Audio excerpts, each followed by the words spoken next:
नमस्कार, मी भाग्यश्री. आणखी एका नवीन ब्लॉगमध्ये तुमचं मनापासून स्वागत करते. कसे आहात तुम्ही सर्वजण? मी आशा करते की तुम्ही सर्वजण मस्त आणि मजेत असाल. तर सकाळ सकाळचं वातावरण छान, पक्ष्यांचा किलबिलाट, त्याचबरोबर मोरांचं ओरडणं आणि कबुतरांचं ते तिथं पुढच्या साईडला कबुतरं सगळे येतात बघा, तिथल्या पुढच्या ग्राउंडमध्ये. इतकं छान वाटतं सकाळचं वातावरण ना, खूपच छान.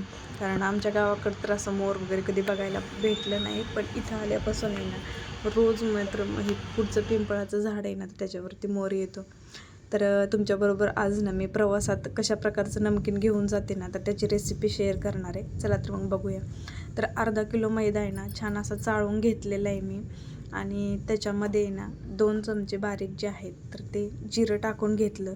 त्याचबरोबर 2 चमचे छोटेसे कलोंजी टाकून घेतली मी. आणि त्याच्यानंतर मग त्याच्यामध्ये ना चवीनुसार मीठ टाकून घेतलं. आपण जेवढं घेतो आहे मैदा त्याच्या अंदाजे मीठ टाकून घ्यायचं त्याच्यामध्ये. आणि नंतर मग ओवा टाकून घेतलेला आहे. असा ओवा हातावरती घेतला, थोडासा त्याला आहे ना क्रश केला आणि तो टाकून घेतला. जर आपल्याकडे कसुरी मेथी जर असेल तर ती पण टाकायची, टेस्ट खूप छान येते कसुरी मेथीने पण. तर माझ्याकडे नव्हती म्हणून मी नाही टाकलेली. तर जेवढं आहे तेवढं टाकून घेतलेलं आहे. आणि त्याच्यानंतर मग अर्धं फुलपात्र जे आहे, तर अर्धा किलो मैद्यासाठी अर्धं फुलपात्र बास होऊन जातं मोहनाचं तुपाच्या. तर तूप घेतलेले चांगलं कडकडीत गरम करून, तर ते टाकून घेतलं. तर टाकल्यानंतर थोड्या वेळ थांबायचं आणि आपल्या हाताला सोसेल असं आहे ना त्याला मिक्स करून घ्यायचं. त्याच्यानंतर मग दोन्ही हातावरती पीठ चांगलं आहे ना गोळसून मिक्स करून घ्यायचं, जेणेकरून प्रत्येक मैद्याच्या कणाला आहे ना तुपाचं मोहन लागलं पाहिजे.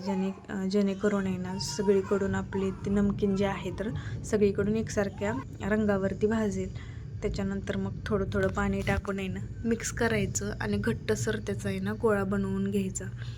घट्ट गोळा बनवून घेतला की तो तुम्हाला कशा पद्धतीने बनतो आहे तो दाखवते. तर अशा पद्धतीने गोळा बनवून घ्यायचा आणि त्याला 15 मिनिट आहे ना झाकून ठेवायचं.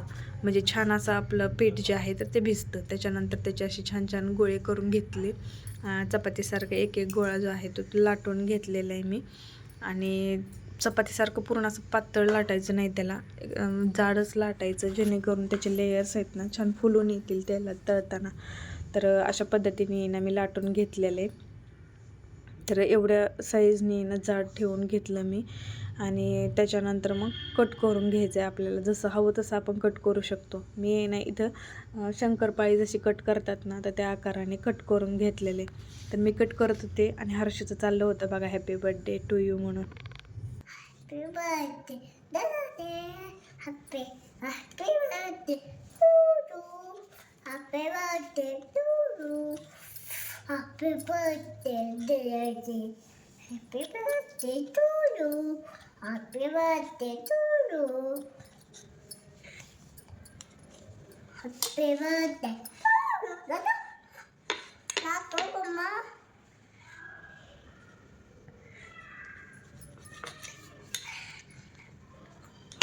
तर अशा पद्धतीने ना मी शंकरपाळी म्हणजे शंकरपाळीसारखं कट करून घेतलेलं आहे नमकीन. तुम्ही हवं असलं तर थोडंसं मोठं पण कट करू शकता. तर सगळं माझं आता करून झालेलं आहे अशाच प्रकारे. तर एवढ्या साईजचं मी ना जाड ठेवलेलं आहे बघा. तर आता आपल्याला तळण्यासाठी घ्यायचे. तर तळण्यासाठी आधी आहे ना मी इंडक्शनवरती आहे ना गॅस म्हणजे पातेल्यामध्ये ना तेल तापायला ठेवलेलं आहे. तर तेल जास्त पण तापू द्यायचं नाही, असं थोडंसं टाकून बघायचं. ते लगेचच वरती आलं ना तर मग आपलं समजायचं की तेल जे आहे तर ते छान तापलेलं आहे. जास्त कडक पण म्हणजे तापू द्यायचं नाही, जेणेकरून मग वरचंच भाजतं आणि आतलं तसंच राहतं कच्चं. त्याच्यामुळं मग आता तेल पण तापलेलं आहे आपलं. त्याच्यामध्ये आता टाकून घेते मी शंकरपाळ्या. आणि एकदम मोठ्या पण गॅसवरती तळायचं नाही आपल्याला आणि एकदम छोट्या पण गॅसवरती तळायचं नाही. तर मीडियम आचेवरती आपल्याला आहे ना हे तळून घ्यायचं.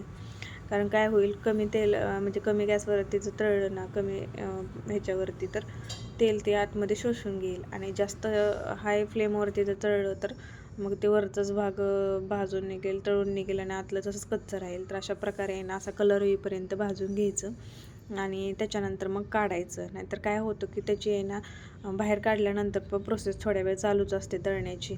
म्हणून असा कलर आहे तोपर्यंतच मग काढून घ्यायचं. तर आता एक बॅच जी आहे तर ती मी आता सगळी याच्यामध्ये काढून घेते. ते अशी चाळणी घेतलेली आहे, त्याच्याखाली प्लेट ठेवलेली आहे, म्हणजे तेल जर पडलं एक्स्ट्राचं तरी नितळेल त्याच्याखाली. तर अशा प्रकारे छान कलर आलेला आहे त्या नमकीनला आपल्या. आणि एक बॅच काढून झालेली आहे. तर अशाच पद्धतीने आता दुसरी बॅच पण तळायला टाकलेली आहे मी. आणि बाकीचं जे सगळं आहे तर ते पण अशाच पद्धतीने मी तळून घेते. तर सगळं झाल्यानंतर तुम्हाला दाखवते. हे अशा प्रकारे सगळं नमकीन आपलं तयार झालेलं आहे. त्याचा आवाज पण तुम्हाला दाखवते. एकदम असं खुसखुशीत झालेले बिस्किटासारखं खाण्यासाठी तर एकदम छान लागतं. आणि मला चहात टाकून खायला खूप आवडतं नमकीन. तुम्हाला पण आवडतं का नमकीन? नक्की कमेंट करून सांगा मला. आणि तुम्ही कशा प्रकारे करता तेही कमेंट करून सांगा मला.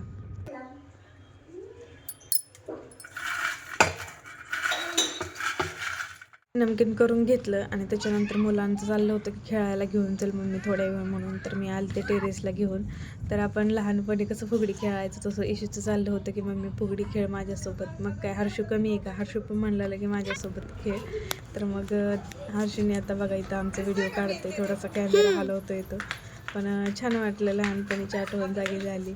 दोघांना पण वरती खेळवलं आणि त्याच्यानंतर मग आम्ही आलो खाली. चला तर मग व्हिडिओ आवडला तर लाईक शेअर सबस्क्राईब करायला विसरू नका. भेटूया नवीन ब्लॉगमध्ये.